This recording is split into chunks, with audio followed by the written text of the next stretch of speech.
Hello and welcome to A Short Story Scene. I'm your host, the storyteller, and here we have a tale called In Defense of the Bush by Banjo Paterson.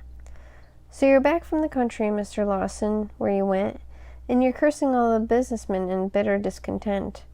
Well, we grieve and disappoint you, and it makes us sad to hear that it wasn't cool and shady, there wasn't whips of beer, and the lonely bullock snorted when you first came into view.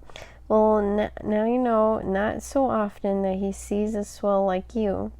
And the roads were hot and dusty, and the plains were burnt and brown, and no doubt that you better suited drinking lemon squash in town.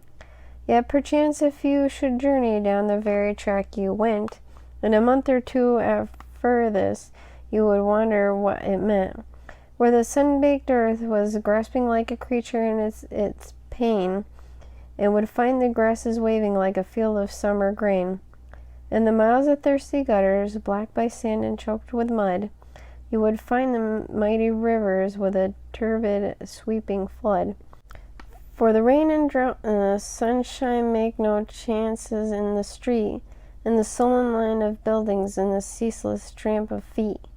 And the bush moves and changes as the seasons rise and fall, and the men know the bushland, they are loyal through it all. But you found a bush with dismal and a land not of delight. Did you chance to hear the courses in the shearers' huts at night? Did they rise up Willem Riley by the campfire's cheery blaze? Did they rise him with a rose hymn in the good old droving days? And the women in the homesteads and the men you chanced to meet, were the faces sour and saddened like the faces in the street, and the shy selector children were the better now or worse, the little city urchins who would greet you with a curse. It's not such a life much better than the squalid street and square, where the fallen women flaunt in the fierce electric glare, where the seamstress plies in her needle till her eyes are sore and red, in a filthy, dirty attic toiling on all for daily bread.